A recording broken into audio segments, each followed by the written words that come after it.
For today's video ay papakita ko sa inyo kung paano ako magluto ng minatamis na saging na saba na may mga sago.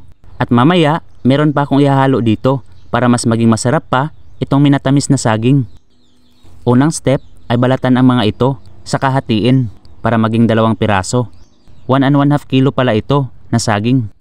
Dito pala sa amin, ang tawag sa klase ng saging na ito ay escalante.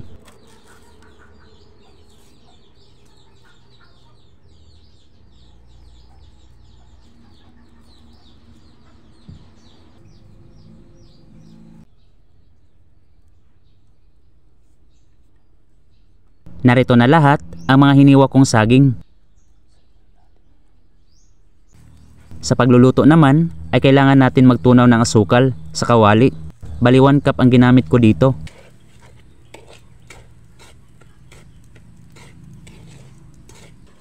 At kapag natunaw na ng maayos ang asukal ay lagyan ito ng 3 cups na tubig.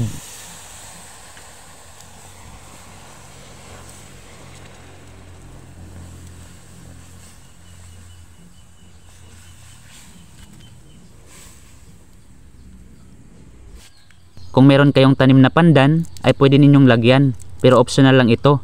Pwede namang wala.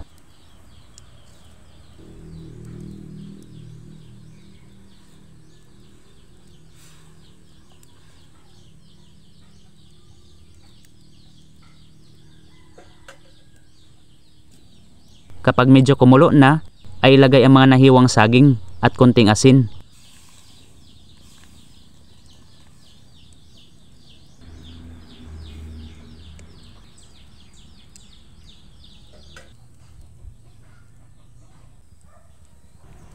Haluin ito ng mabuti, takpan at pakuluin.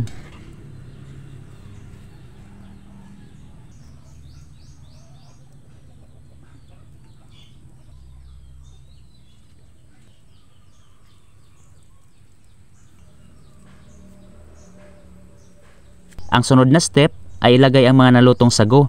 1/4 kilo pala ito. Tiyakin lang ninyo na wala ng puti sa loob ng sago, kagaya na nakikita ninyo sa video.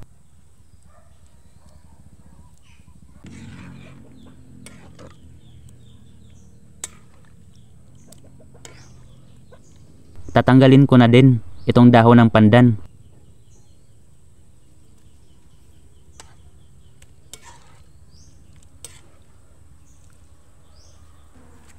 At ito na guys, ang magpapasarap palalo dito sa minatamis na saging ay nilagyan ko ito ng jackfruit jam na nagawa ko nung nakaraang araw. Ang iba dito ay naipalaman na din namin sa tinapay.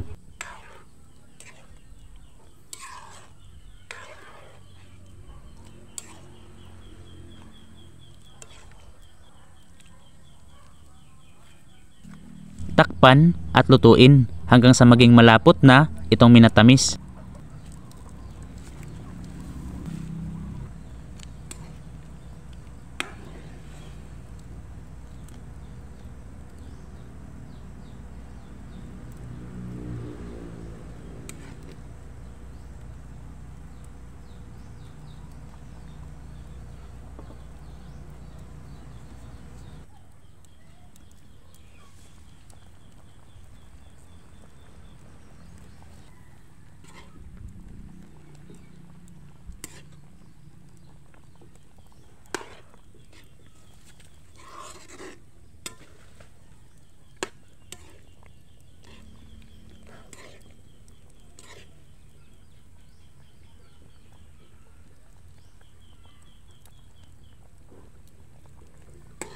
Konting luto na lang at okay na ito.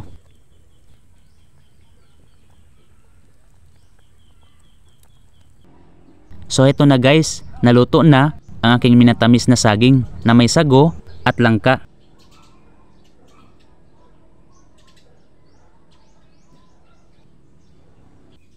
Ganitong lapot lang ang kailangan natin na makuha.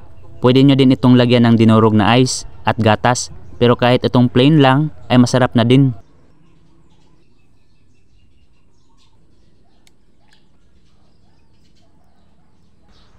It's tikiman time na, kaya kain tayo.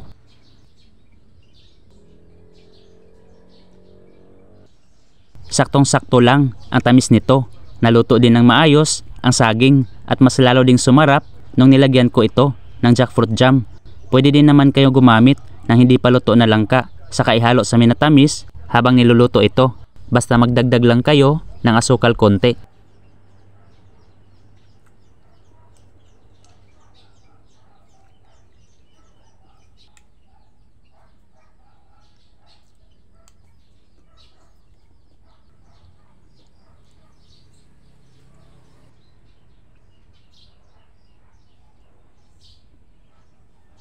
Napakasarap talaga nito na merienda, kaya try nyo din itong gawin